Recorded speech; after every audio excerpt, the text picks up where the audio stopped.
What is happening, sports fans? It's your main man, Matt, from the DFS 5-pack. Of course, rocking it solo. It is Thursday, September 30th. We have 9 MLB games to crush. So we're winding down fast and furious. Some teams fighting for their playoff lives. Most of the teams already know where they're going to be headed next week, whether it be on vacation or in the playoffs somewhere. So it's an exciting time for sure. I love playoff baseball. We got Thursday night football tonight, Jacksonville at Cincy. So good sports night. We got 9 games, like I mentioned, and I like this slate quite a bit. So without further ado, let me screen share this and we'll dive right in.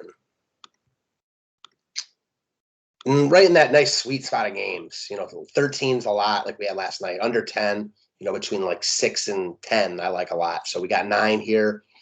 And first, let's go over pitching, and then we'll start off with a game. I'm certain we'll be looking at offense. But as far as pitching options go, Robbie Ray, tough spot for Ray against the Yankees lineup that is obviously very good, tons of power.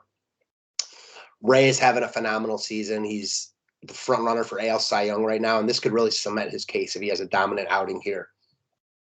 I like Ray a lot. I think his upside's real, knowing that the Yankees can get to anyone, Ray included in that. So, it's riskier than most of his starts, but his upside's the same nonetheless. Shane Bieber, no thanks. Who knows how long he's going to pitch? Only 34 pitches last time out. He's just not in the player pool for me. Lance McCullers, 9,600. Tampa also strikes out quite a bit. I just don't really trust McCullers in this spot. I could see him pitching well. And if he were like really low owned, that could get me interested, but he's not really low owned. He's coming in with about the same ownership as Robbie Ray, who I slightly prefer. And I also like Joe Ryan quite a bit. This guy's got big strikeout upside. Detroit is no good. The one thing that worries me is he's been much better on the road than at home. Now, who knows if that lasts, but part of the reason I liked him a lot last time out was because he was on the road, struck out 11 Cubs in a similar spot here against the Tigers. I like Ryan a lot. He's high on my short list. McHugh, no. Gonsolin, no thanks. Ian Anderson, interesting. Looks like he's rounded back into form after struggling for a while, and he came back off the IL and did not look good, striking out no guys in his first 2 starts. Has bounced back nicely recently. Tougher spot against Philly, but he's not as expensive as those top guys. So I think Anderson's in play. I don't think Kluber's in play. Not really looking at Kluber in this spot. I'd be more interested in some Toronto bats, to be honest. Kyle Gibson, nah. Not in this spot against Atlanta. Just no thank you. Ryan Yarbrough, no. Vince Velasquez, no. Rich Hill getting a lot of love. We saw this last night with Taijuan Walker. And I get it. I mean, Rich Hill is fine. I'm not excited about a chalky Rich Hill. That's for damn sure. He's priced affordably, though. He's coming in as the highest owned pitcher on the slate. In cash games, I think you just plug him in and load up on bats. In tournaments, I don't hate him, but I doubt that's where I land. Nick Pavetta also coming in with quite a bit of ownership, and I'd rather go to Pavetta than Rich Hill. That said, I also don't love chalky Pavetta either. Boston needs wins. So while for a lot of cases like studs like Zach Wheeler, they're gonna let those guys pitch for as long as till their arm falls off. I don't really see that with Pavetta. Obviously, if he's pitching amazing, they're gonna let him go really deep. But if he's just pitching like okay or good and he gets into some trouble late, they're gonna have no hesitation to yank him.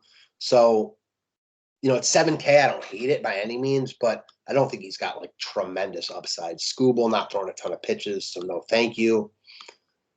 Bumgarner, tough spot. He's affordable, but he doesn't look great right now. More interest in San Fran bats. Didn't mean to click on him again. Scott Kazmir. He looked okay against San Diego last time out. Couldn't see myself using him here, but worth noting. Edward Cabrera is a little interesting. This is a guy that came up with a lot of pedigree. He's had really good numbers in the minor leagues. He walks too many guys, though, so hard to really put your faith in him. He's cheap enough, though, where I don't think it's like crazy. Wells, no, and then Zerpa, no thanks. So I guess, if I'm building right now, I do like Joe Ryan. I get why Rich Hill's getting love because you don't really feel great about a lot of these options. See if we can spend up on pitching. It'll probably be a little difficult, but we'll see. Talking about some offenses. So Boston wasn't great last night, better than the night before that, but they look like they're the top stack on the board by a good margin again tonight. A lot to like about them here. They're going to get love, but it looks like actually that a couple other teams are creeping in there also getting a lot of love, which might lower Boston's a little bit, even on a smaller slate. So we saw JD Martinez have a really nice game last night. Nice launching point for him. They are a little more expensive now, worth noting. That probably is what's keeping their ownership more down. JD, Kike, and Renfroe all 48 or 49. Schwarber at 51. Dahlbeck's still cheap at 36. They don't have a second base. Well, Iglesias 33, betting at the bottom of that lineup. Devers at 55 and Bogart's 55. So yeah, they are more expensive. So if you're going to use expensive pitching like this, you're going to have to go with like maybe a little wraparound of Vasquez, Kike. I mean, you can go all of them if you want, and then spend down elsewhere. I don't hate that at all. That little wraparound stack, or instead of JD, go Devers. So you got a cheap outfield spot left. Obviously, Devers is more expensive. It's hard, but it's doable even with spending up on pitching. So yeah, Boston's a top stack on the board. I have a lot of interest in them in all formats. In cash games, it's going to be easy to plug them in because we're going to be using Rich Hill. The tournament's a little bit more difficult, but that's okay. I don't really want to use Rich Hill if I don't have to. As far as Baltimore goes, I don't hate them. Pavetta is not impervious to getting hit, but just other teams I like more on this slate for me to want to plant my flag on the Orioles. Mullins is good. Mountcastle is good, but not guys I'm really prioritizing on this one.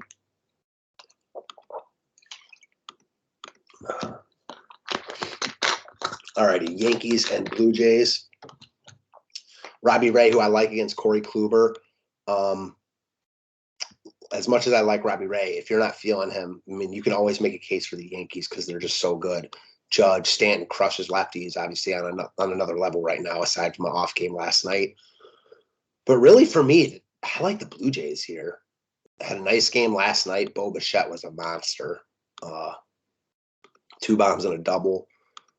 Only 2 RBIs, though, which kind of sucks. I like the Blue Jays here as a contrarian stack. They're more expensive than the Red Sox, so it's hard to get there.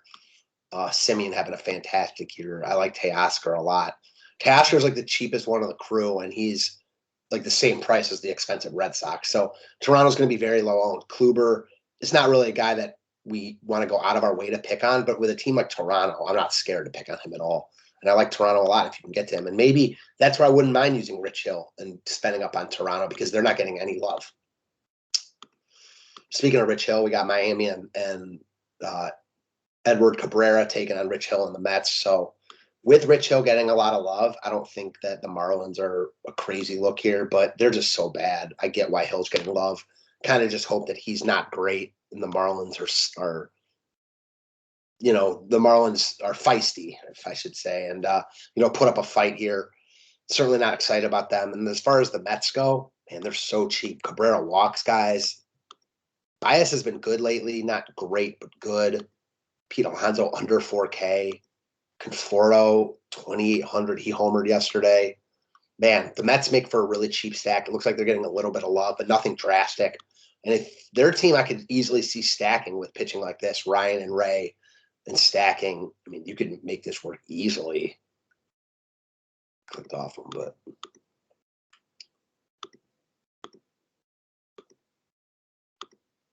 I mean, you're gonna have salary to spare with lineups like this, even if you want like a Lindor, who's not absolutely needed at all. And you can still fit a couple of those Boston guys. So the Mets, I actually think they should probably be getting a little more love than they are, given their price points. Rays in Houston. I was wrong about Houston yesterday. They've done that a bunch this year. They were awful, got shut out. I don't really love this game for offense. As much as McCullers can be a letdown, I'm not looking to pick on him here. Brandon Lau's awesome, and he's pretty affordable. So as a one-off, sure.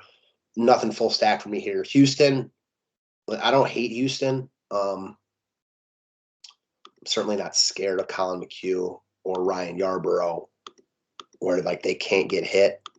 I will say though, like after struggling against Boston and Toronto, and he really struggled early against Detroit, he looked a lot better in that second half of the Detroit game and then against Miami. So I guess I'm buying what Yarborough's selling enough where I don't need to stack Houston here. Philly and Atlanta. Kyle Gibson against Ian Anderson. Atlanta's another one I could definitely see using. Gibson's a guy that doesn't strike a lot of guys out. I think these teams are still playing for – just check that out real quick.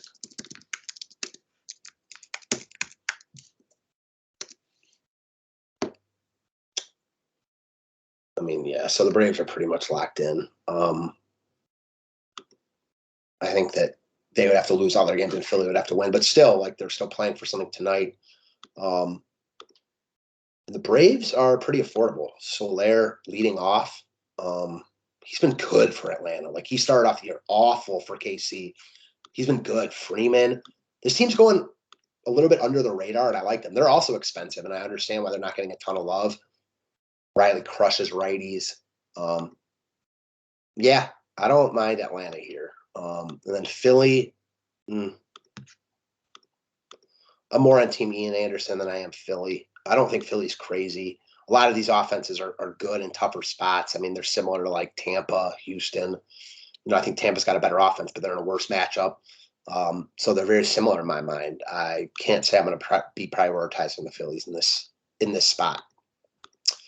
Twins and Tigers, we've got Skubal in the Detroit bullpen against Joe Ryan. I like Joe Ryan enough, or a lot, where I'm not using Detroit. Minnesota looks like they're coming in with a lot of love, even more than Boston, or right there with Boston. It's because of their price points. They're cheaper than Boston. Outside of Polanco and Buxton, who are both like upper fourth, but even Buxton only at 47. They're very affordable outside that. Like guys that are really, really cheap. So I don't know. I'm personally not excited about Minnesota, especially when they're chalky like this. They've let down a ton, but I get why they're getting loved. They're in a great spot. Donaldson 4,400 makes a lot of sense. He looks good in cash games. But in tournaments, probably going to just be avoiding this game except for Joe Ryan. All right, now we got Zerpa against Bieber. I don't really think we need to pick on Bieber and the Indians bullpen. That said, the Indians bullpen's not great, and Bieber is not going to throw a ton of pitches tonight. So, oh damn, with Perez being out, it definitely hurts their lineup for sure. Plus, you're getting 3 innings of Bieber. Can't say I'm going to be on Kansas City tonight. Cleveland, though, looks like they're in a good spot against Zerpa, who we don't know much about. Listen, this guy is probably not ready for the minors yet, even though he pitched pretty well. He's not ready for the majors yet, even though he pitched pretty well in the minors. Although that said, between Double-A, so what does it say here? He has faltered during his brief time in the upper levels of the minors, over 60 ERA. These numbers actually don't look good from the upper levels. So the Indians, yeah, definitely in play here. J-Ram, Franmil Reyes, Ahmed Rosario, Miles Straw.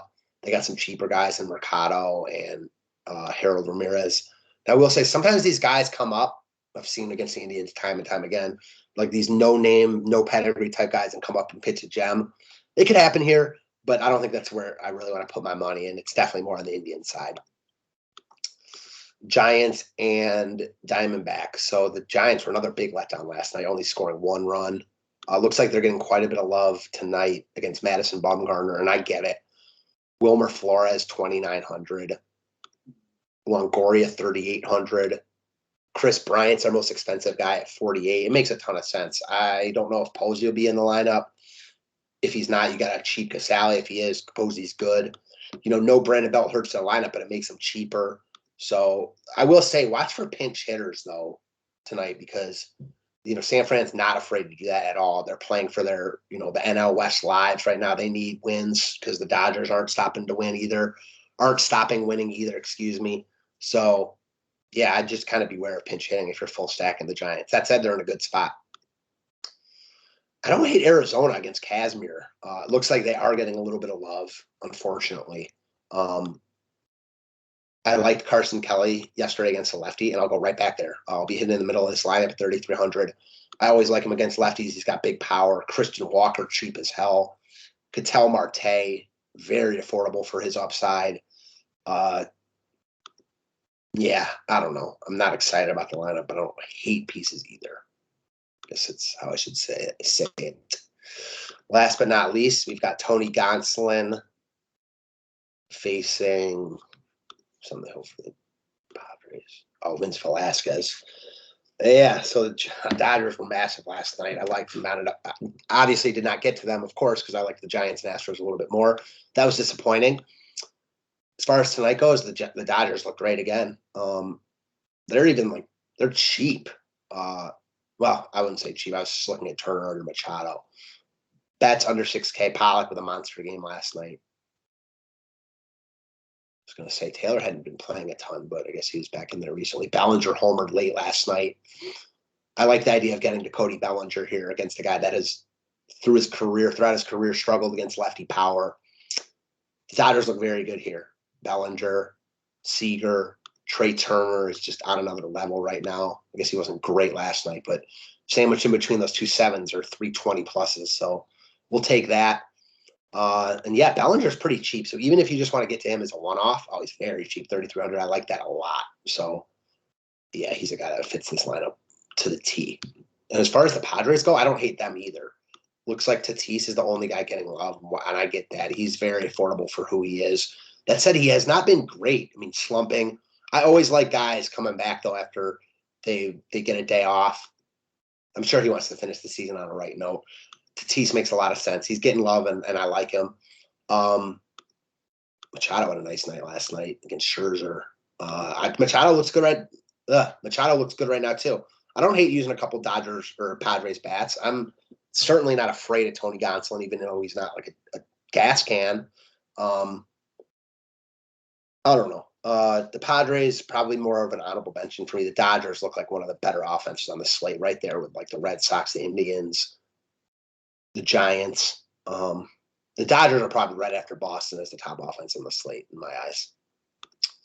So that is what I got for you guys. Hopefully you enjoyed it. I know Ryan came out with a Thursday Night Football video earlier, so hopefully you guys watched that. If you want more stuff, go check out the DFS 5-pack. We'd love to have you. Let's cross MLB until it's over. And for everyone whose team is going to make the playoffs, congrats and good luck. Thanks a lot, guys. Appreciate you as always.